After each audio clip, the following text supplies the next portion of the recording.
कि हिंदुस्तान में अगर सबसे बड़ा कायद था महात्मा गांधी से बढ़कर तो बाबा साहब अम्बेडकर थे।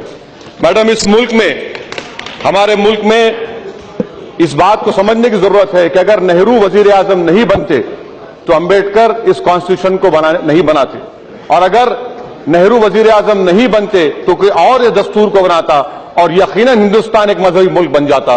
तो यकीनन खराज अकीदत पेश करना पड़ेगा हिंदुस्तान के पहले वजीर आजम को भी। तीसरी बात यह है मैडम कि आज हम देखते हैं कि इस मुल्क के वजारत उज़्मा के ओहदे पर बड़े लोगों ने उसको मौका मिला है, मगर मैं यह मानता हूं कि 3000 साल की मसाइब और मुश्किलात और जुल्म के खात्मे और उसका एक पैगाम देने के लिए बेहद जरूरी है कि आज हिंदुस्तान को जरूरत है कि एक दलित हिंदुस्तान का वजीर आजम बने। इससे एक बहुत बड़ा सही पैगाम जाएगा। पांचवी बात यह है मैडम कि आज हमारी जमहूरियत, हमारे बुजुर्गों ने इस बात को फैसला किया कि हमारी जमहूरियत पार्टिसिपेटिव फॉर्म ऑफ डेमोक्रेसी होगी, मगर आज हम क्या देखते हैं कि अफसोस के साथ हमारे इस ऐवान में सिर्फ 6% मुस्लिम अक़लियत के नुमाइंदे जीत के आते हैं। बताइए ये कहां तक उन लोगों के ख्वाबों को पूरा कर रहे हैं जिन्होंने ये ख्वाब देखा था कि हिंदुस्तान पार्लिमानी जमहूरियत को अपनाएगा और पार्टिसिपेटिव फॉर्म ऑफ डेमोक्रेसी को अपनाएगा। अगर यही सिलसिला चलता रहेगा मैडम तो वो दिन दूर नहीं है कि जब ये ऐवान सिर्फ अक्सर तबके का होकर रह जाएगा। बाबा साहब अम्बेडकर ने अक़लियतों के लिए आर्टिकल 29 और 30 को दिया मैडम। 29 और 30 के तहत अक़लियतों की जबान, उनके कल्चर और उनके तालीमी इदारों की हिफाजत होती है। मैं यहां पर आपकी इजाजत से, बाबा साहब अम्बेडकर ने 4 नवंबर 1948 को क्या कहा था? 1200 साल की गुलामी के बाद इक़्तिदार मिला। मैडम, ये 1200 साल की गुलामी कहां है? अब पटेल, सरदार पटेल ने कहा था, कब कहा था? 31 में कहा था कि 200 साल की गुलामी थी। मैडम, कॉन्स्टिट्यूशन ऐसा नहीं बनाया जा सकता।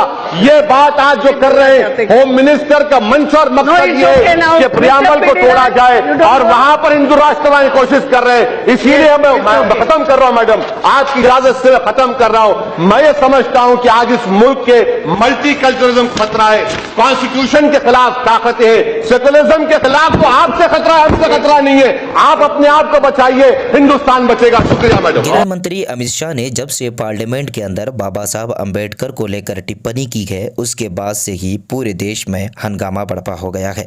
सदन से लेकर सड़क पर अमित शाह के विरोध प्रदर्शन देखने को मिल रहा है। अमित शाह के इस्तीफे की मांग की जा रही है तो वहीं पर अमित शाह को माफ़ी मांगने की बात की जा रही है।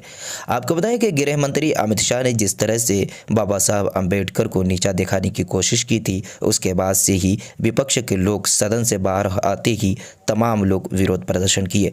वहीं पर जगह जगह पर अमित शाह के खिलाफ नाराबाजी हो रहे हैं तो वहीं पर अमित शाह की इस्तीफे की मांग की जा रही है।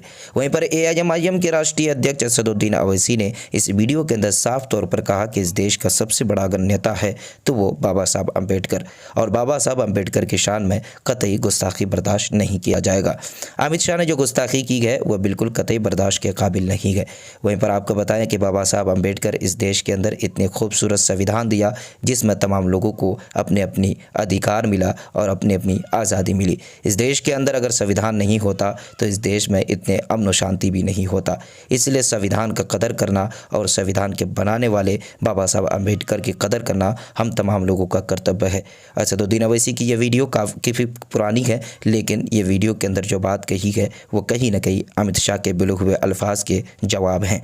बाकी असदुद्दीन ओवैसी की इस वीडियो को लेकर आपकी क्या प्रतिक्रिया है आप कमेंट बॉक्स में जाकर ज़रूर बताइएगा। वीडियो को शेयर कीजिए, चैनल को सब्सक्राइब कीजिए। मिलते हैं एक नई वीडियो न्यू अपडेट के साथ। जब तक के लिए जय हिंद साथियों।